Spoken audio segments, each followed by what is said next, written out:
নমস্কার বন্ধুরা, জবাব দিশা নিউজ চ্যানেলের পক্ষ থেকে তোমাদের সকলকে জানাই স্বাগত। তো বন্ধুরা, আজকে তোমাদের সাথে কথা বলবো সম্পূর্ণ একটি গুরুত্বপূর্ণ সরকারি চাকরির বিজ্ঞপ্তি নিয়ে, যেখানে তোমাদের টিচার পোস্টে নিয়োগ হচ্ছে। এর আগে তোমরা দীর্ঘদিন ধরে অনেকেই অপেক্ষা করছিলে যারা টিচিং পোস্টে চাকরি করবে বলে, এমন অনেকেই রয়েছে যাদের স্বপ্নই টিচার হওয়ার। তো সেক্ষেত্রে তাদের কিন্তু একটা সুযোগ, একদম সরকারিভাবে তোমাদের শিক্ষক নিয়োগের একটি বিজ্ঞপ্তি, যেটা নিয়ে আমি আজকে কথা বলবো। যেখানে তোমরা রাজ্যের 23 জেলার যে কোনো প্রান্ত থেকেই ছেলে হোক কিংবা মেয়ে, প্রত্যেকেই আবেদন করতে পারবে। খুবই ভালো সুযোগ রয়েছে এবং এখানে অ্যাপ্লিকেশন করতে কোনো রকম খরচ নেই, সম্পূর্ণ বিনামূল্যে আবেদন করতে পারবে। এবং কিভাবে অ্যাপ্লিকেশন করবে সেই অ্যাপ্লাই প্রসেসটিও এই ভিডিওর মাধ্যমে দেখানো হবে। তো চলো দেরি না করে এবার অফিসিয়াল নোটিশ নিয়ে A to Z বিস্তারিত আলোচনা শুরু করা যাক। কিন্তু ডিটেলস বলার আগে তোমাদের প্রত্যেকের কাছে একটাই রিকোয়েস্ট জানাবো, যে যারা এখনো আমাদের এই চ্যানেলটিকে সাবস্ক্রাইব করোনি তারা ঝটপট চ্যানেলটিকে সাবস্ক্রাইব করে পাশে থাকা বেল আইকনটি ক্লিক করে দিও, যাতে করে পরবর্তী সমস্ত ইনফরমেশন পেয়ে যেতে পারো। তো চলো দেরি না করে এবার অফিসিয়াল নোটিশ ডাইরেক্ট বিস্তারিত আলোচনা শুরু করছি। তো এখানে দেখো, তোমাদের একটা কথা বলি, তোমাদের শিক্ষক নিয়োগের যে বিজ্ঞপ্তি নিয়ে আজকে আমি কথা বলছি, সেটা কিন্তু সম্পূর্ণ ইন্টারভিউ এর ভিত্তিতে নিয়োগ করা হচ্ছে এবং সেই ইন্টারভিউ ডেট অলরেডি নির্ধারণ হয়ে গেছে। 16 তারিখ থেকে ইন্টারভিউ শুরু, 16, 17, 18, 20 তারিখ লাস্ট ইন্টারভিউ রয়েছে। এবং এখানে তোমাদের মানে কবে থেকে ইন্টারভিউ শুরু রয়েছে সেই ডেটাও মেনশন করে দেওয়া রয়েছে। কোনো রকম লিখিত পরীক্ষা তোমাদেরকে দিতে হচ্ছে না। এটা কিন্তু একটা বিশাল বড় সুযোগ, যে শুধুমাত্র ইন্টারভিউ দিয়েই তুমি ডাইরেক্ট নিযুক্ত হতে পারছো। বারবার বলছি, কোনো রকমের লিখিত পরীক্ষা নেই, সরাসরি ওয়াক ইন ইন্টারভিউ দিয়ে তুমি এখানে নিযুক্ত হতে পারছো। আর এখানে তোমাদের সরাসরি ডকুমেন্ট ভেরিফিকেশনও করতে হবে। এবং এখানে তোমাদের ইন্টারভিউ টাইম কিন্তু রয়েছে 9:30।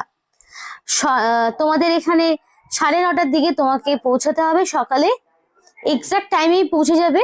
তারপর তোমাদের ডকুমেন্ট ভেরিফিকেশন করে সরাসরি ওয়াক ইন ইন্টারভিউতে তোমাদের বসিয়ে দেওয়া হবে।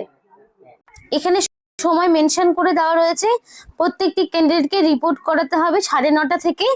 এখানে তোমাদের 1:30টার মধ্যে কমপ্লিটলি, 9:30 থেকে 1:30টার মধ্যে কমপ্লিটলি রিপোর্ট করিয়ে নিতে হবে এবং ডকুমেন্ট ভেরিফিকেশন, রেজিস্ট্রেশন সবটা কমপ্লিট করে নিতে হবে।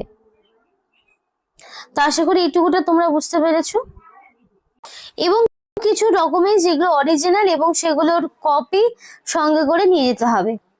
যেমন ধরো ডেট অফ বার্থের প্রুফ তোমাদের লাগবে। তো ডেট অফ বার্থের প্রুফ হিসেবে তুমি মাধ্যমিকের অ্যাডমিট বা মার্কশিট নিতে পারো। Valid caste certificate, PWD certificate নিতে হবে।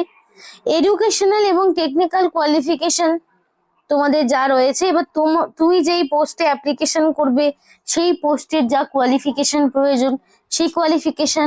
এক্সপিরিয়েন্সটা ম্যান্ডেটরি নয়, কারণ ইফ এনি বলা রয়েছে, যদি এক্সপিরিয়েন্স থাকে তাহলে নেবে, যদি না থাকে সার্টিফিকেট নেওয়ার প্রয়োজন নেই। আইডেন্টিটি প্রুফ হিসাবে Aadhaar card, PAN card, passport, voter আইডির মধ্যে যে কোনো একটি তোমাকে সঙ্গে নিতে হবে।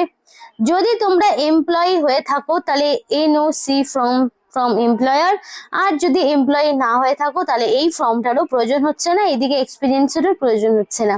এবং রিসেন্ট কালার পাসপোর্ট সাইজের ফটো উইথ হোয়াইট ব্যাকগ্রাউন্ড, তোমাদের এই রিসেন্ট কালার পাসপোর্ট সাইজের ফটোটা হোয়াইট ব্যাকগ্রাউন্ড দিয়ে নিয়ে যেতে হবে। এবং শুধু অরিজিনাল নিলে হবে না, ডকুমেন্টস গুলোকে সেলফ অ্যাটাস্টেড জেরক্স কপিও সঙ্গে করে তোমাদেরকে নিয়ে যেতে হবে।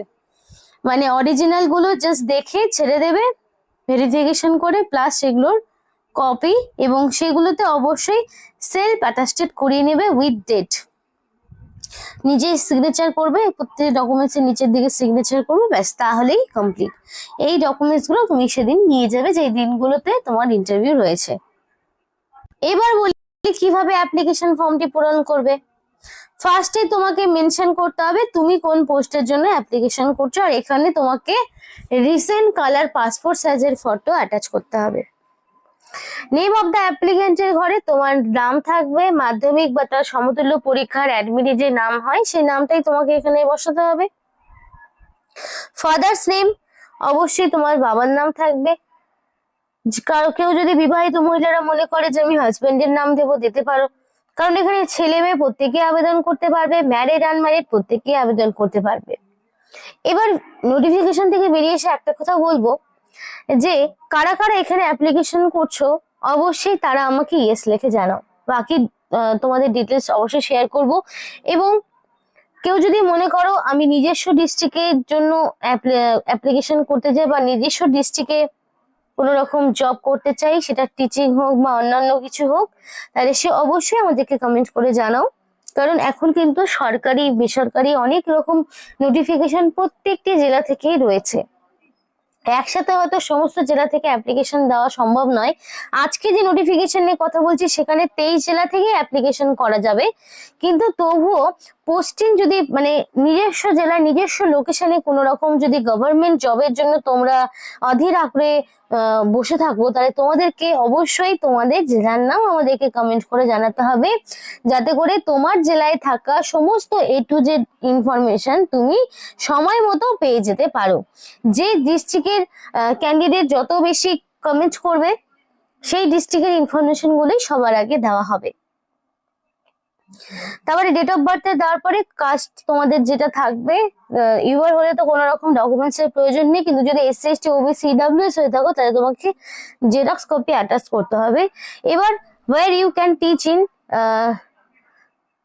তুমি এর আগে কোথায় ধরো যদি তোমার কোন ইয়েতে বেঙ্গলি ইংলিশ হিন্দি কোন মিডিয়ামে সেটা তুমি অবশ্যই দিয়ে দেবে। Postal address of correspondence address তোমাকে দিতে হবে। কন্ট্যাক্ট নাম্বার অবশ্যই ভ্যালিড দেবে, কারণ কি এখানে ইন্টারভিউর মাধ্যমে নিয়োগ হবে, তার মানে এখানে একটা মেরিট লিস্ট বেরোবে এবং সেই মেরিটের উপর ভিত্তি করেই তোমাদের একে একে নিয়োগ করা হবে। সাথে মেল আইডিও রয়েছে, তো অবশ্যই মেল আইডি তোমাকে দিতে হবে এবং একটি আইডেন্টিফিকেশন মার্ক তোমার কি রয়েছে সেটা তুমি দেবে। এবং তোমাকে মাধ্যমিক থেকে শুরু করে একদম তোমার ডিগ্রি কোর্স যা আছে তোমার সেই পর্যন্ত তোমাকে সমস্ত ইনফরমেশন দিতে হবে। মাধ্যমিক কোর্সের নাম, বোর্ডের নাম, year of passing, honours, marks obtain, percentage. Higher সেকেন্ডারিরও সেম ভাবে কোর্সের নাম, বোর্ডের নাম, ইয়ার অফ পাসিং সবটা। তারপরে হচ্ছে under graduate, post graduate, degree, diploma যদি কিছু থাকে তাহলে সেগুলো। যদি টিচিং এর এক্সপিরিয়েন্স কিছু থাকে তাহলে সেটা, কোন স্কুলে ছিল, এক্সপিরিয়েন্স কত দিনের, তো এগুলো থাকলে দেবে, যার নেই সে এই টিচিং এর এক্সপিরিয়েন্সের জায়গাটা ফাঁকা রাখবে। এবং ডিক্লারেশনের এখানে দেখো তোমাকে একটা সিগনেচার করতে হবে, প্লেস এখানে দিয়ে দিতে হবে, ডেট তুমি বসিয়ে নেবে যেদিন তোমার ইন্টারভিউ আছে সেই ডেটটা এটা ফাঁকা রাখবে, যেদিন ইন্টারভিউ যেতে যাবে সেদিন এটা ফিল আপ করে নেবে, দিয়ে এখানে রানিং হ্যান্ডরাইটিং এ ফুল সিগনেচার করবে। আর শুরুর দিকে যে ডকুমেন্টস গুলো বলেছি সেই ডকুমেন্টস এই ফর্মের সাথে অ্যাটাচ করে দেবে, সেলফ অ্যাটাস্টেড করিয়ে দেবে এবং আরেক সেট জেরক্স কপি সঙ্গে রাখবে, যেটা তোমার ডকুমেন্ট ভেরিফিকেশনের জন্য তোমার কাছ থেকে নেবে। কি কি রয়েছে দেখো, PGT physics, PGT chemistry, subject কোন কোন সাবজেক্টে, PGT biology, PGT mathematics, PGT computer, PGT Hindi, PGT Bengali, PGT history, geography, political science, each and every subject এখানে প্রেজেন্ট রয়েছে। ইকোনমিক্স, কমার্সের সাবজেক্ট। তারপরে এবার টিজিটিরও টিচার নিয়োগ হচ্ছে, train graduate teacher Hindi, arts বা ল্যাঙ্গুয়েজ অফ ইংলিশ, বেঙ্গলি ল্যাঙ্গুয়েজের ইংলিশ বেঙ্গলি ল্যাঙ্গুয়েজের এসএসটি টিচার। তারপরে তোমাদের ফিজিক্স কেমিস্ট্রি বায়ো টিচার, তারপরে ফিজিক্স কেমিস্ট্রি ম্যাথের টিচার, তারপরে ফিজিক্যাল ইনস্ট্রাক্টর। তো প্রত্যেকটি কিন্তু তোমাদের এখানে আলাদা আলাদা করে ভ্যাকেন্সি গুলোও দেওয়া রয়েছে ক্যাটাগরি ওয়াইজ। তোমাদের এখানে চিত্তরঞ্জন ডিস্ট্রিক্ট পশ্চিম মেদিনীপুর, সেখানে তোমাদের নিয়োগ করা হচ্ছে চিত্তরঞ্জন লোকোমোটিভ ওয়ার্কস, যেখানে ইন্ডিয়ান রেলওয়ের পক্ষ থেকে নিয়োগ হচ্ছে হাই স্কুলগুলোতে। এখানে নোটিফিকেশন 26 তারিখে বেরিয়েছে। ফোন নাম্বার রয়েছে, যদি তোমাদের কোনো রকম জিজ্ঞাসা থাকে অবশ্যই জিজ্ঞেস করতে পারো। ওয়েস্ট বেঙ্গলের পশ্চিমবঙ্গে নিয়োগ, মানে ওয়েস্ট বেঙ্গলের পশ্চিম বর্ধমানে নিয়োগ হচ্ছে। এজ লিমিট একদম মিনিমাম 18 থেকে ম্যাক্সিমাম 65 রাখা হয়েছে, বিকজ 65 এক্সপিরিয়েন্স হিসাবে বলছি। যাদের ধরো যারা এক্সপিরিয়েন্স রয়েছে, যারা এক্স সার্ভিসম্যান, তাদের জন্য 65 রাখা হয়েছে। মিনিমাম 18 থেকে, মানে এখানে ফ্রেশার্স নন ফ্রেশার্স প্রত্যেকে আবেদন করতে পারবে। বেতন কাঠামো যথেষ্ট ভালো মানের। পিজিটি হলে পারে 27,000, টিজিটি হলে 26,250, টিজিটি হলে পারে 27,500, টিজিটি হলে 26,250। ফিজিক্যাল ইনস্ট্রাক্টরদের জন্য 26,250 পার মান্থ। তোমাদের সাবজেক্ট ওয়াইজ কিন্তু তোমাদের স্যালারি থাকছে। খুব ভালো মানের বেতন। এবং এখানে যদি কেউ মনে করো যে আমি নিজস্ব ডিস্ট্রিক্টের সেন্ট্রালের এই ইনফরমেশন পেতে চাই, কেউ যদি মনে করো সেন্ট্রাল যে কেভি স্কুলগুলো রয়েছে বা সেন্ট্রালে যে স্কুলগুলো ডিস্ট্রিক্ট ওয়াইজ থাকে, সেই ডিস্ট্রিক্ট ওয়াইজ যদি কোনো স্কুলে তুমি জব করতে চাও, অবশ্যই তোমরা তোমাদের ডিস্ট্রিক্টের নাম আমাদেরকে কমেন্ট করে জানাও। যদি ডিস্ট্রিক্ট ওয়াইজ কোনো রকম স্কুলে তোমরা চাকরি করতে চাও, প্রত্যেকটি ডিস্ট্রিক্ট থেকেই হোম বেস নোটিফিকেশন কিন্তু অ্যাভেলেবেল রয়েছে। তো এখানে আজকের মতো ভিডিওটি শেষ করছি। ভিডিওটি ভালো লাগলে অবশ্যই লাইক করো এবং চ্যানেলটিকে সাবস্ক্রাইব করে আমাদের সাপোর্ট করো। আর এখানে তোমাদের আর একটা বিষয় যেটা বলা হলো না, সেটা হচ্ছে পিজিটি হলে তো তোমরা জানোই যে তোমাদের এখানে পোস্ট গ্রাজুয়েট প্লাস তোমাদের বিএড লাগছে। টিজিটি হলে পারে তোমাদের গ্রাজুয়েশন সাথে বিএড লাগছে, এটা তো কমন ব্যাপার, তাই আর বললাম না। প্রত্যেকটি সাবজেক্ট ওয়াইজ অনার্স থাকবে, যেই সাবজেক্টের টিচার নিয়ে গেছি সেই সাবজেক্টে অনার্স। তো এটাই হচ্ছে কোয়ালিফিকেশন, যেটা ছাড়া পড়ে গেছিল। তো এখানেই শেষ করছি। সকলে সুস্থ থেকো, ভালো থেকো, দেখা হবে পরের আরেকটি নতুন ভিডিওতে।